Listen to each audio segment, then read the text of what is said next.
नमस्कार। चित्तौड़ दर्शन में आज समाचार में पुनः आप सभी का स्वागत है। नजर डालते हैं आज के समाचारों की ओर। चित्तौड़गढ़ के समीप स्थित है एक छोटा सा गांव गणेशपुरा।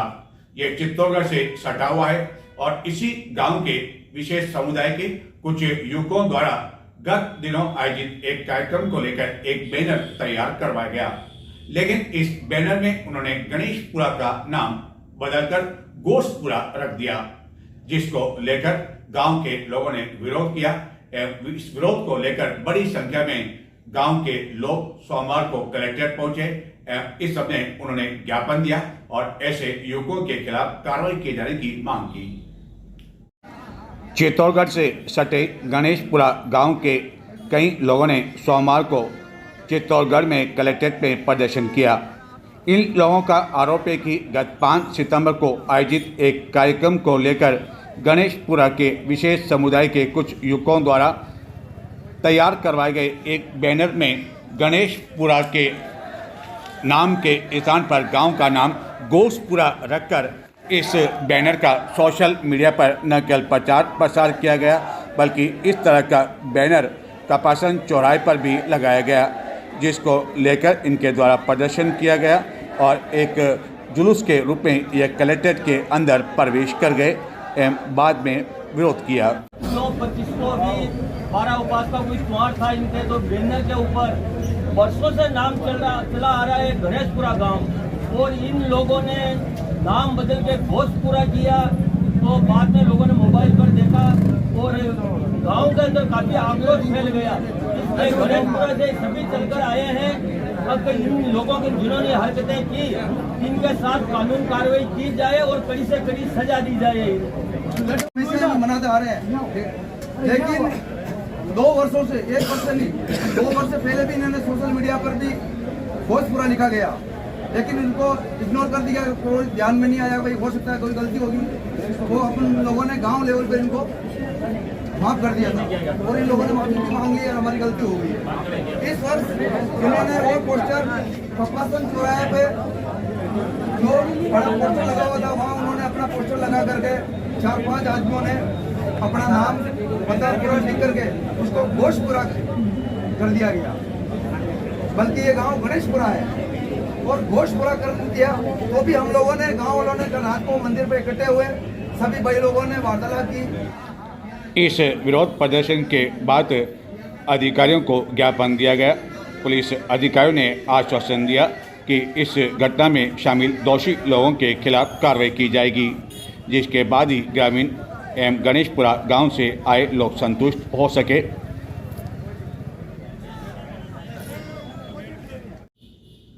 चित्तौड़गढ़ जिले के सबसे बड़े बांधों में से एक माना जाता है गोसुंडा बांध, और 4 वर्ष बाद इस गोसुंडा बांध के लबालब होने के बाद सोमवार को आखिरकार इस बांध के 2 गेट खोल दिए गए। गेट खोलने के साथ ही बेड़क नदी पूरे उफान के साथ बहती रही, जिसके कारण विभिन्न स्थानों पर कई ऐसी पुलियां हैं जहां से लोग इसका उपयोग करते हैं। उस पुलिया को आम लोगों के लिए बंद करना पड़ा।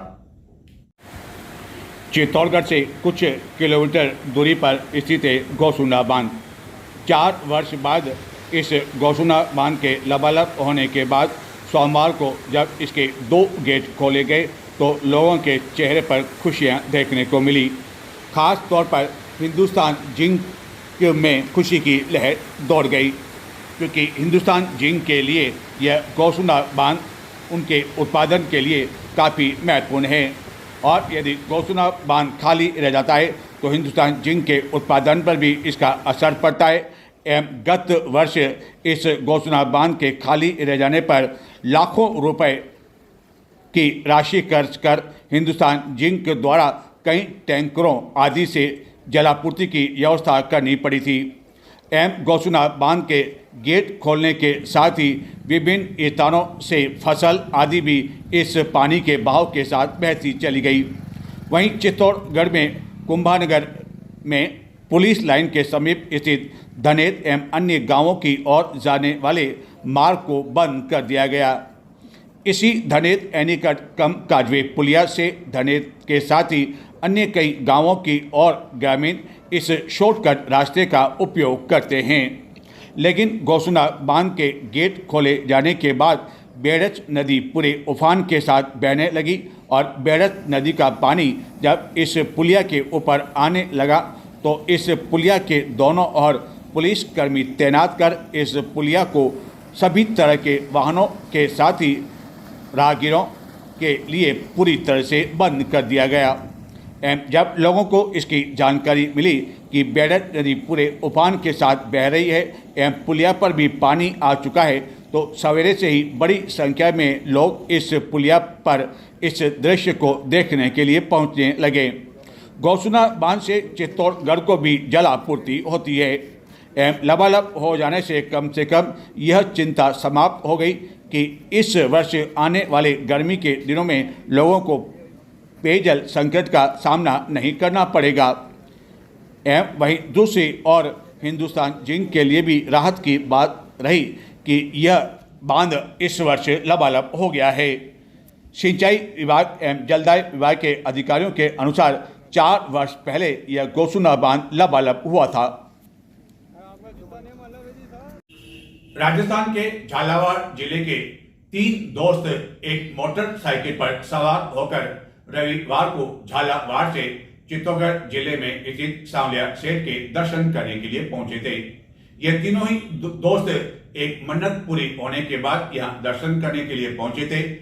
दर्शन करने के बाद सोमवार को जब पुनः झालावाड़ जिले की ओर लौट रहे थे तभी चित्तौड़गढ़ के समीप ओसड़ी के पास एक ट्रेलर ने मोटरसाइकिल को अपनी चपेट में ले लिया, जिससे ये तीनों ही दोस्त मोटरसाइकिल से नीचे गिर पड़े और इसी दौरान यह ट्रेलर 2 दोस्तों के ऊपर से गुजर गया, जिसके कारण दोनों ही दोस्तों की मौके पर ही दर्दनाक मौत हो गई एवं एक अन्य जना घायल हो गया। इस घटना की जानकारी मिलने पर मृतक के परिवारजन सोमवार को चित्तौड़गढ़ पहुंचे। दोनों का पोस्टमार्टम करवा शव परिजनों को सौंप दिया गया। भारतीय किसान संघ द्वारा अपनी विभिन्न मांगों को लेकर सोमवार को जिला मुख्यालय पर प्रदर्शन किया गया। भारतीय किसान संघ द्वारा प्रदर्शन करने के बाद अतिरिक्त जिला कलेक्टर को विभिन्न मांगों को लेकर ज्ञापन दिया गया। ज्ञापन में खास तौर पर इस बात की ओर ध्यान आकर्षित किया गया कि चित्तौड़गढ़ जिले के साथ ही राजस्थान में गत दिनों हुई बारिश के कारण कई स्थानों पर फसलें चौपट हो गई है, जिसको लेकर मुआवजा दिया जाना चाहिए।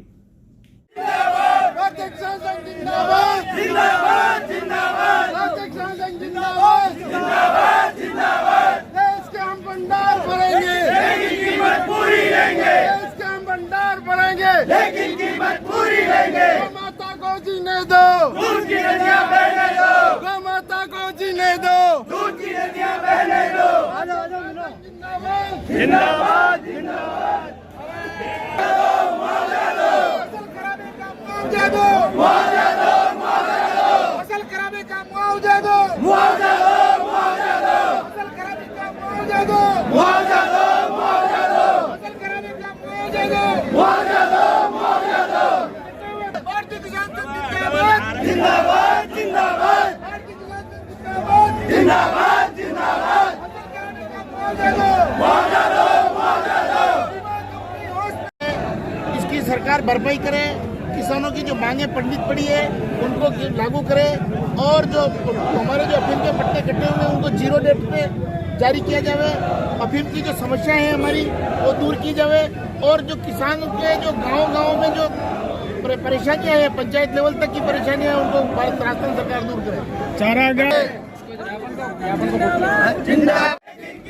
भारतीय किसान संघ ने विभिन्न मांगों को लेकर चित्तौड़गढ़ समेत राजस्थान के विभिन्न स्थानों पर सोमवार को प्रदर्शन किया एवं प्रदर्शन के बाद विभिन्न जिला मुख्यालय पर अधिकारियों को अपनी मांगों को लेकर ज्ञापन दिया गया।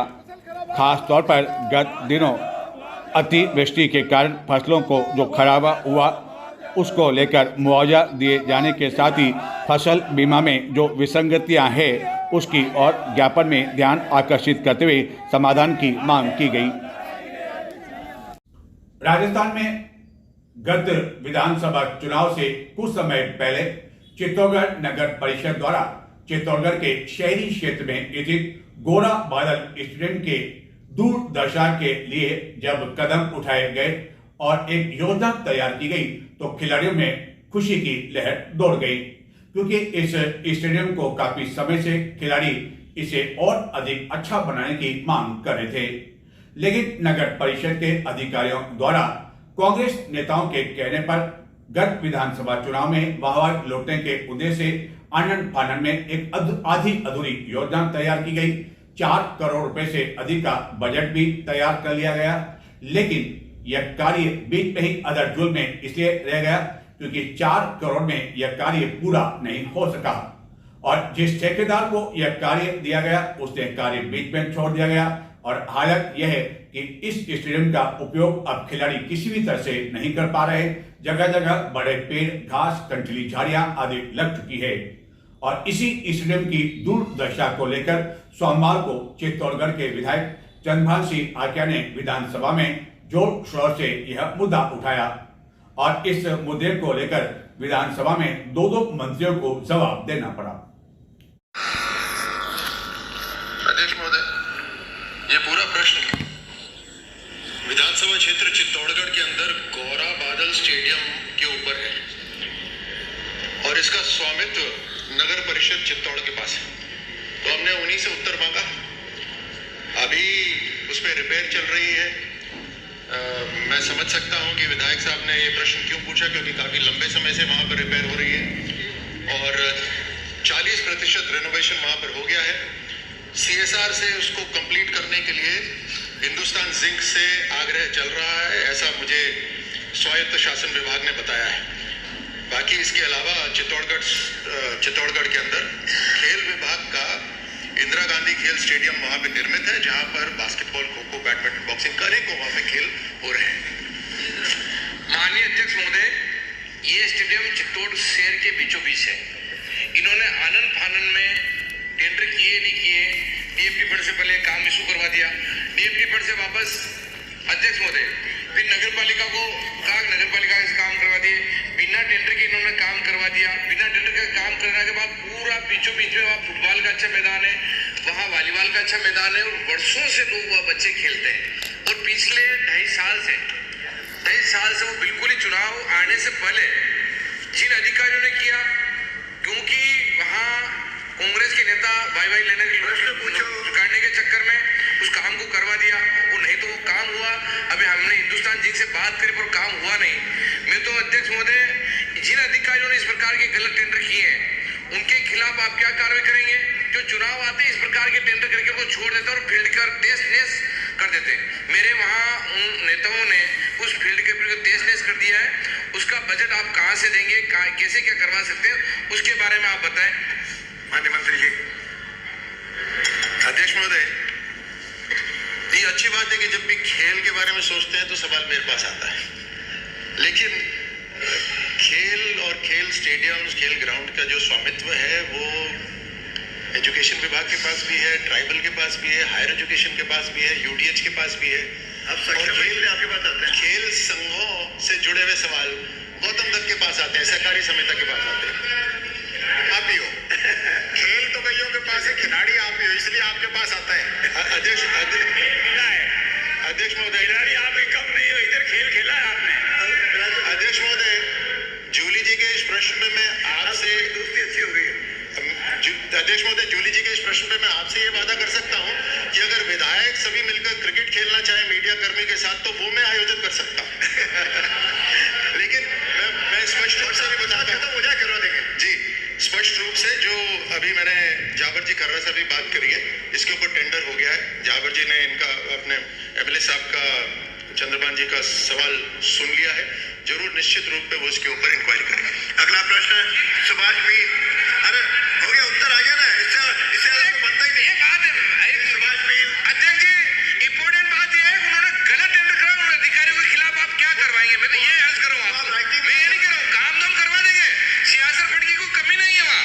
हम जिंक से करा देंगे, बिरला से करा देंगे, आदि से करवा लेंगे, सरकार नगरपालिका करा देगी, UID करा देगी। अगला प्रश्न पुकार लिया है माननीय सदस्य, अगला प्रश्न पुकार लिया है, जवाब देना चाहते हैं। माननीय अध्यक्ष महोदय, इनका चंद्रमा जी का माननीय चित्तौड़गढ़ विधायक जी का जो प्रश्न था, दो मंत्री उसके संबंध में मैं निवेदन कर दूं नगर परिषद चित्तौड़गढ़ की साधारण बोर्ड की बैठक दिनांक 7/9/21 और 29/4/22 में गोरा बादल स्टेडियम के रिनोवेशन संबंधी प्रस्ताव लिए जरूर गए और फिर प्रशासनिक एवं वित्तीय स्वीकृति प्रदान की जाकर निविदा आमंत्रित की गई। तदुपरांत संवेदक मेसर्स करण सिंह सांखला को नगर परिषद चित्तौड़गढ़ के कार्यादेश क्रमांक निर्माण 2022-23 391 दिनांक 2/3/23 के द्वारा राशि 4,58,75,550 रुपए की जारी किया जाकर कार्य पूर्ण करने की समयावधि दिनांक 2/3/2024 निर्धारित की गई। लेकिन चूंकि स्वीकृति जारी हो गई, लेकिन नगर परिषद चित्तौड़गढ़ की वित्तीय स्थिति में उस समय इतना पैसा उपलब्ध नहीं था, इसलिए संवेदक द्वारा 40% कार्य पूर्ण कर दिया गया था। अब करवा दें। और उसके बाद नगर परिषद की प्रतिकूल वित्तीय परिस्थितियों के कारण वर्तमान में कार्य बंद है और अब उस कार्य को पूर्ण कराने के लिए हिंदुस्तान जिंक लिमिटेड से बातचीत चल रही है कि वो जनहित में सीआरएफ के माध्यम से उस कार्य को पूर्ण करवाए। चित्तौड़गढ़ समेत देश भर में रविवार को चंद्र ग्रहण के दौरान मंदिर के कपाट बंद रहे और रात्रि को जैसे ही चंद्र ग्रहण हुआ, कई लोगों ने इस चंद्र ग्रहण को देखा।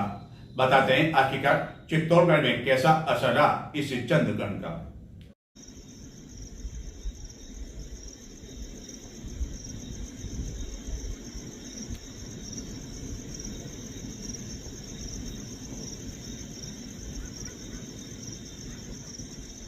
और समाचारों के अंत में आपको दिखाते हैं एक शव यात्रा।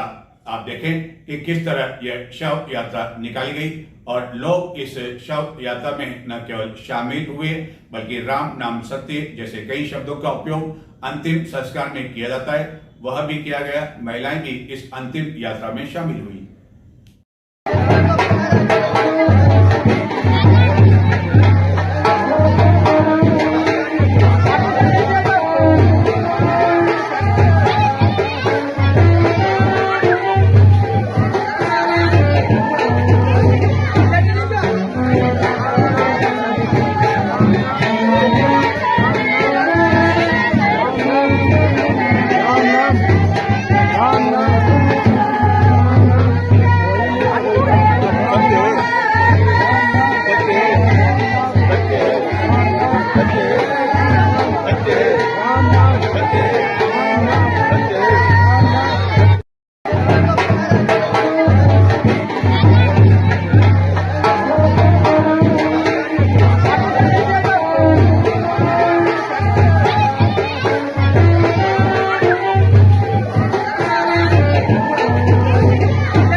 यह शव यात्रा न तो किसी इंसान की है न किसी संत की है, लेकिन जिस तरह किसी इंसान की मौत होने के बाद शव यात्रा निकाली जाती है, उसी तरह मातमी धुन के बीच चित्तौड़गढ़ जिले के बदेसर क्षेत्र में स्थित धीर जी का खेड़ा में यह जो शव यात्रा निकाली गई, वह एक वानर की मौत होने के बाद बैंड बाजों ढोल नगाड़ों के साथ पूरे सम्मान के साथ वानर की अंतिम यात्रा न केवल निकाली गई बल्कि गांव के कुछ युवकों द्वारा केश लोचन भी करवाया गया, यानी कि अपना सिर भी मुंडन करवाया गया और बाकायदा बैठक का आयोजन भी हुआ।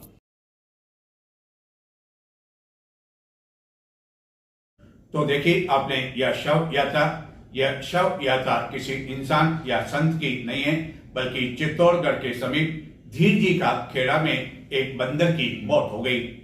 इस मौत के बाद ग्रामीणों ने इस बंदर की शव यात्रा उसी तरह पूरे सम्मान के साथ निकाली जिस तरह किसी व्यक्ति की मौत हो जाने पर उसका अंतिम संस्कार किया जाता है। और इस अंतिम संस्कार के साथ ही गांव के कुछ युवकों ने अपना सिर भी मुंडवा दिया। यही नहीं, सोमवार को उठाने की रस्म भी अदा की गई। नमस्कार।